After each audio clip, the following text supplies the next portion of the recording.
Good morning, everyone. Today is the 29th of December, Friday morning.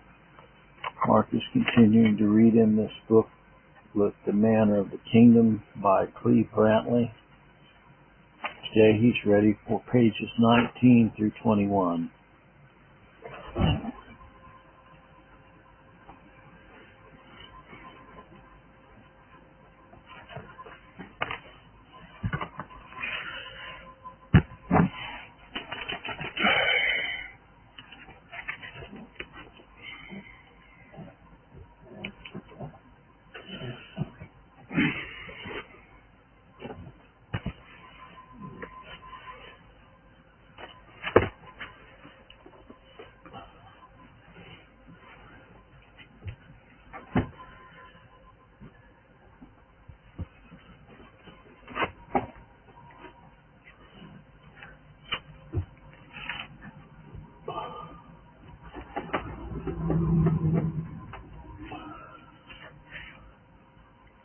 Except the Lord build the house, they labor in vain that build it. Except the Lord keep the city, the watchman watch.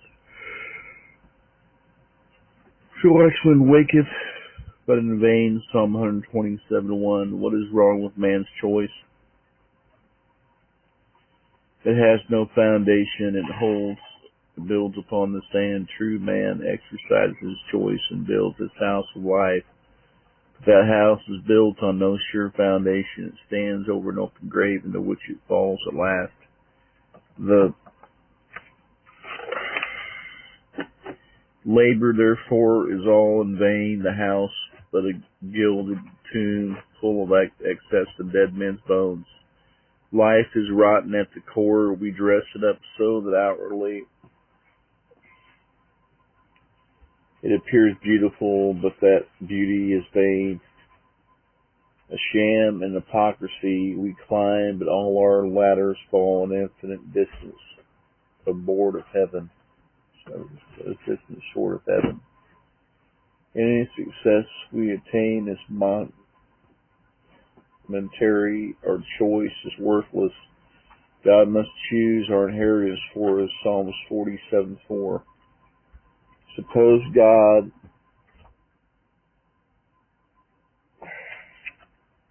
lets us have our choice, and through that choice we gain the whole world. What then?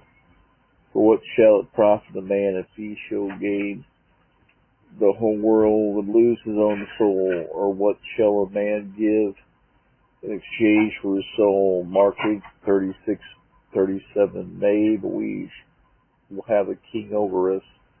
Israel insisted upon having their own way. God let them have it, or rather, he inflicted upon them the intolerable punishment of granting them their own choice. What was the result? Here the prophet, nearly 400 years later. O Israel, thou hast destroyed thyself, but in me is thine help. I will be thy king, where is any other that may save thee in all my cities? The judges of whom thou saidst, give me a king and princes. I gave thee a king in mine anger, and took him away in my wrath. Hosea 13:9-11. Self-sufficiency is destroyed by self-gratification. Self-choice is self-destruction. What benefit is it at last to have our own way? It is in the process we incur God's displeasure and wrath. Who can bear the neglect of God, much less endure his frown? Let us then admit that there is no salvation anywhere but in God. Let us bow before God's throne. Acknowledge that he does rule in the kingdom of men, that he does accordingly in his will in the army of heaven and among the inhabitants of the earth. And none can stay his hand, or any say unto him, what doest thou? Daniel 4:17-35. Behold the parallel to this action of Israel in the course of nations, churches, individuals today. Human government is set up in direct opposition to the government of God, and he is and treated to bless that government.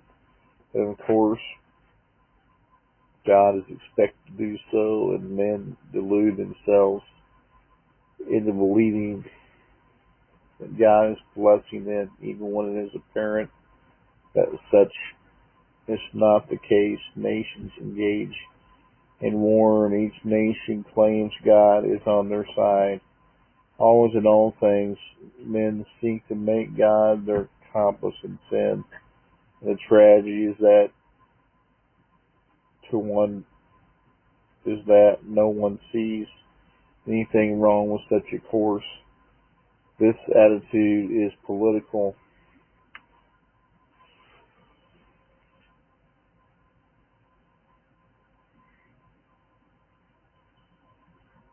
This attitude is pointed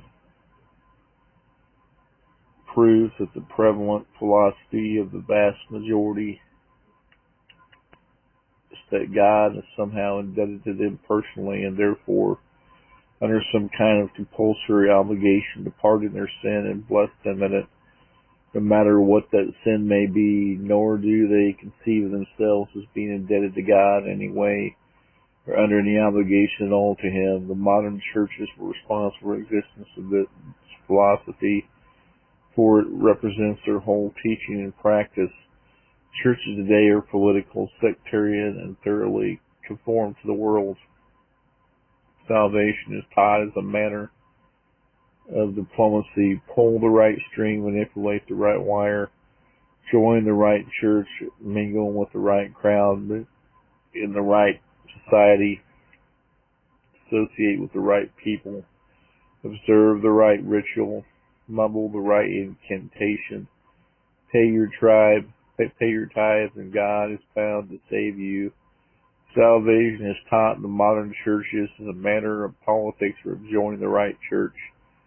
The whole of professing Christianity is divided into sects, each in bitter opposition to the others, all in opposition to Christ. Each has a program of their own, which true sectarian zeal believe God is bound to refer, because they themselves prefer it. Each prays that God will bless their program, and in so doing curse all the others. Thus, with the boundless egotism and pride spawned in the dark regions of the damned, the various sects of professing Christianity seek to tear the seamless robe of Christ to shreds and sell it for no much a square inch. The churches today are degenerate. They are political and partisan sects who follow men, not Christ. They are motivated, or as the apostle puts it, drawn and enticed by their own choice, lust, and desires, not led by the Spirit of God. They are comprising covetousness and carnal. They are anti-Christian to spirit, doctrine, and practice. They have rejected God. They have rejected the Lordship of Christ. They have rejected the sovereign leadership of the Holy Spirit. The churches today have no God. This is the manner of the kingdom religious. The times grow worse. The knowledge of God has almost perished from the land. Our whole society is organized hypocrisy. Who knows God is sovereign today? How little is known of God today, and how little of this truth is ever heard.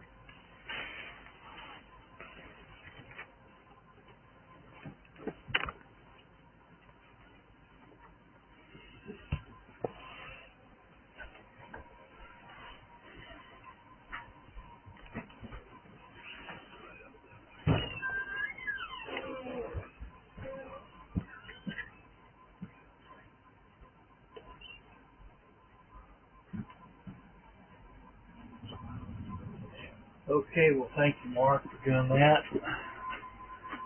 We'll continue this tomorrow, the good Lord being in the matter. Hope you all have a good day.